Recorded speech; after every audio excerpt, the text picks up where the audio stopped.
you may want to take away your breakfast. And so maybe 6 to 9, 6 to 12, you have ended the fast. 6 to 3 or 6 to 6, that is a normal fast. Then we have the total fast. The total fast, you take only water or water mixed with honey, because it is expected that you should have energy to pray than to be fasting and not be able to pray. So some will mix honey, warm water with honey, so that they'll be able to pray. That is a total fast. 3 days, 7 days, 10 days, 21 days, and so on and so forth. That is a total fast with only water or water mixed with honey. Then you can also have supernatural fast. But when you are undertaking a fast, you are expected to consult your medical officer or your physician for advice. Because if you are going to undertake a fast that is a long fast, let's say excuse me, fast, boss, you have a text message. An absolute fast or supernatural fast. And supernatural fast, you don't take food. Excuse me, boss, you have a text message. And the maximum disadvice is 3 days. 3 days. So if you are going 3 days without food and water, you must have consulted your physician. Because some people try and they don't survive. Some people take a fast and they die in the process because they do it without knowledge. And so you are expected to do it cautiously and do it advisedly.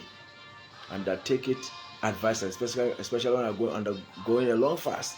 And when you are going a long fast, for instance, you are going 7 days, you have to prepare for the 7 days. Maybe some 3 days of reducing your diet, and then you take off. And when you finish a 7-day fast, you must take your time to break the fast.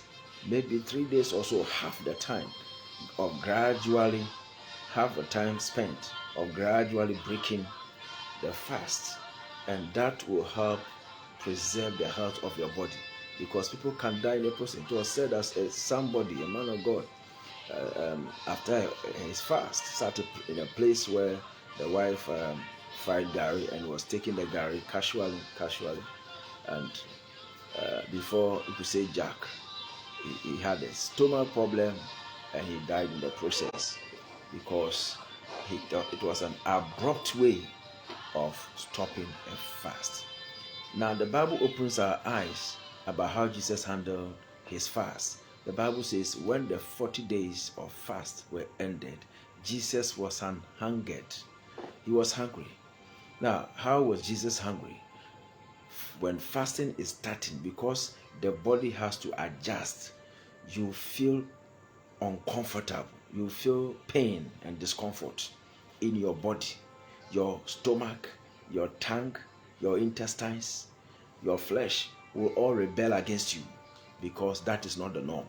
Because the normal thing is for you to eat 3 times a day. Some people even have multiple times of eating a day. Some 5 times a day. They have a drink between breakfast and lunch, and others have some savories between lunch and supper. And so the normal thing is 3 times a day. Well, of course, some people take 2 times a day or once a day, as the case may be.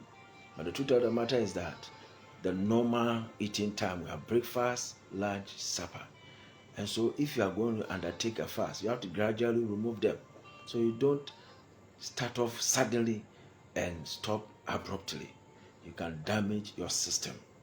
So you have to take your time to undertake a fast. And fasting has great benefits.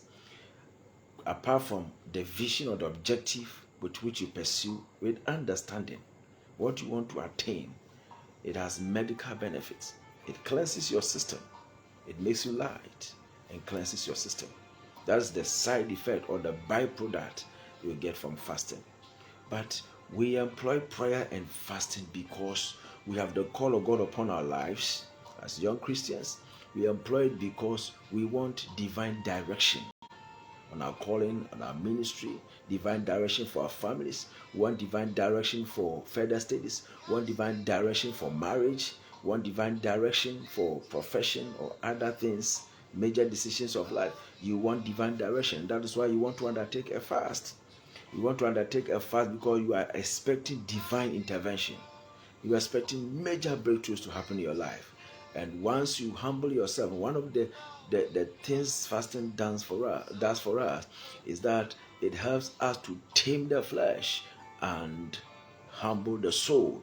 Psalm 35 verse 13 makes us understand that fasting humbles the soul. Now what it does is that it tames the desires of the flesh. Your taste, your preferences, your appetites are all suppressed because you are undertaking a fast. And so the things your eyes see, your ears hear, you used to like, they are not appealing to you because of the fast.